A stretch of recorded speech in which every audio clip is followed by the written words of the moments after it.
নন Bengali একটি পরিবার হলেও ওনারা কিন্তু বাঙালিয়ানাটাকে বজায় রাখার চেষ্টা করেছেন নিজের ছেলের বউকে সাজানোর জন্য। আমরা গয়নাগুলো আস্তে আস্তে দেখে নিচ্ছি। একটা সীতাহার রয়েছে আর একটা ট্র্যাডিশনাল ঝুমকো রয়েছে।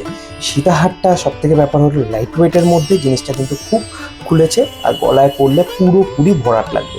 সীতাহারের ওজন এসেছে মাত্র 9 গ্রাম 80 মিলিগ্রাম এবং ঝুমকোটা সব থেকে ওজন লাইট ওয়েটের মধ্যে এসেছে 5 গ্রাম 450 মিলিগ্রাম। মানানসই খুব সুন্দর ডিজাইনের মধ্যে। এর পরের ডিজাইনটায় চলে যাচ্ছি, বালা।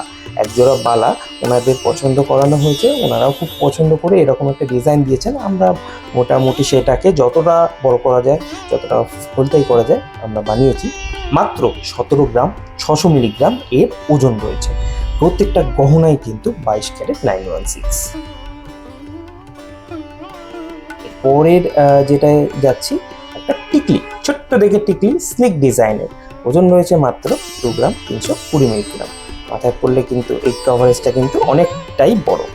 এরপরে একটা মঙ্গলসূত্র কনসেপ্টে একটা পেন্ডেন্টে আমরা গাঁথিয়ে দিয়েছি। পেন্ডেন্টটা অনেকটাই বড়, গলায় ভরাট হয়ে থাকবে। পেন্ডেন্টের ওজন রয়েছে মাত্র 4 গ্রাম 10 মিলিগ্রাম মাত্র। আচ্ছা, মেয়ের হাতের একটা আংটি দরকার ছিল, আমরা এই ডিজাইনটা সাজেস্ট করেছিলাম, ওনারা কিন্তু খুব অ্যাপ্রিসিয়েট করে এই ডিজাইনটা সংগ্রহ করেছেন। এই আংটিটার ওজন রয়েছে 3 গ্রাম 200 মিলিগ্রাম মাত্র। আর ওনাদের একটা জিতিয়া দেওয়ার দরকার পড়ে, আমরা লাইট ওয়েটের মধ্যে এই জিতিয়াটা আমরা বানিয়ে দিয়েছিলাম। মাত্র ওজন রয়েছে 1 গ্রাম 650 মিলিগ্রাম।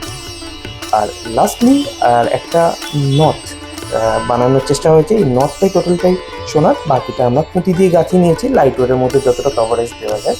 এই নথের ওজন রয়েছে 2 গ্রাম 410 মিলিগ্রাম মাত্র।